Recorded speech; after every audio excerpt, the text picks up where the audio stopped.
times. This is maybe just twice. I don't know how many times. But there aren't that many Saturdays in the year when you count them up, really. You know. This is called The Spider on the Windowsill. Barb painted the sill last week and its foot stuck to the strip along the edge. Or I did it. Or I like to think it was out walking and Barb drew her brush along the edge and a few bristles ran over an outstretched foot of the spider. Brushing by the way traffic does, and we are almost under the wheels, the wind blowing back our hair at the crosswalk.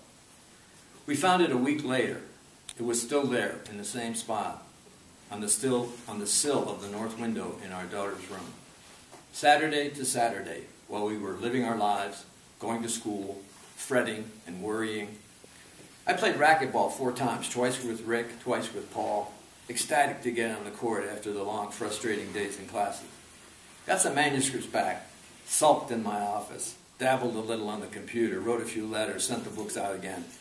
I'd wanted to give up and throw in the towel. One book's been rejected 7 times in the past 6 months.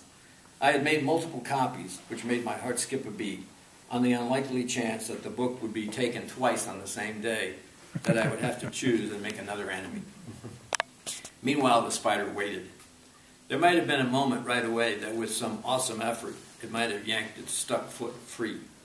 But the pain was the quick-dry variety and locked up fast. And there was the strong smell of it, too, which must have made its eyes tear. We didn't go back to the room. Barb was busy in school, 10 classes a day, sudden shifts from science to German to theater to art, her inventions unit, which involved the whole school, her ambassadors of her own making, which meets before school on Fridays, and in the evenings our frantic meals before I'm off to the library for a night of study. There were all kinds of crises. We had a visiting poet who was coming to one of my classes, which I fretted over. Monday I worked hard, late, reading over her new book, trying to do a preview reading in my classes, trying to do justice to her without envy or rancor, remembering my conduct of 6 years back, where I would welcome them and then betray them in a review, which I can hardly talk about. It seems so awful now.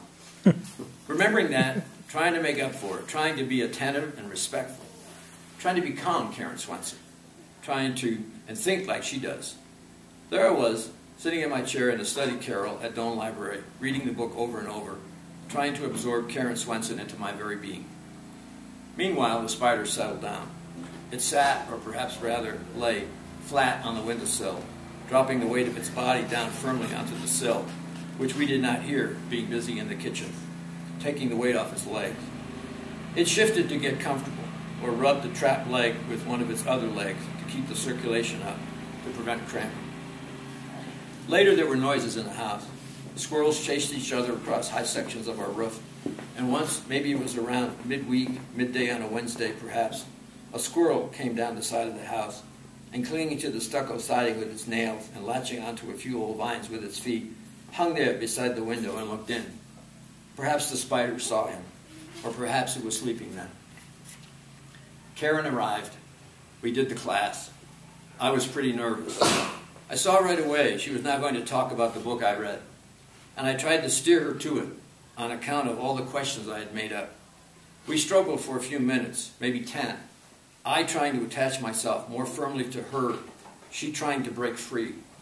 We were like a spider stuck on a glass plate, like a spider in its mirror image. Everything she did, I countered her. Everything I did, she countered me, until, exhausted, we surrendered.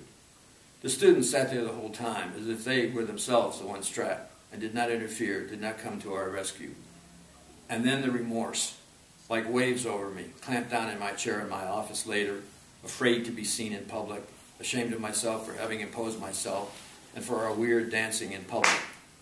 Somehow, by an effort almost superhuman, I dragged myself out of my chair and climbed the stairs and went into where Karen was talking and apologized. Had I not, would I be sitting there still, and the world gone by me in a rush, stuck in the tar of remorse and almost lost? Meanwhile, the spider was spending a long week. Mostly it slept, mostly it just lay there.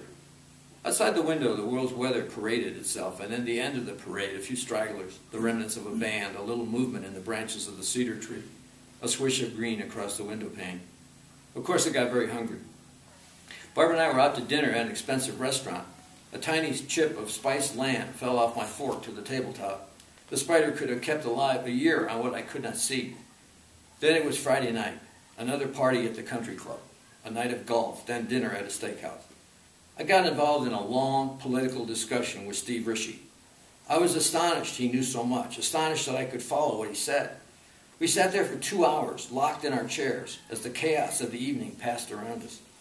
I did not hear another voice or even eat my food. It was like young love, entirely transfixed. The next day, at last, was Saturday. It's the day Barb and I have reserved for working on the house. I slept in as usual, she up at 9, but by 11:30 we were gathering the tools. I was to be outside primarily, scraping brown paint off the window where I had been in a hurry 6 or 7 years before. Who was this maniac of 6 or 7 years before? How did we live then? Up on the ladder on the north side, I found a comfortable position while Barb looked over our paint job from the week before and worked sewing the curtains she had been putting up. We talked to each other through the window. It was a mild day. "What's this?" Barb said.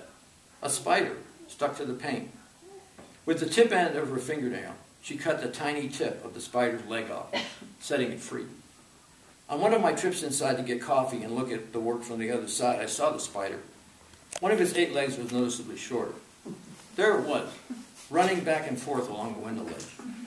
An hour later, I was back inside for more coffee, admiring the work. The spider was still there. It seemed very excited.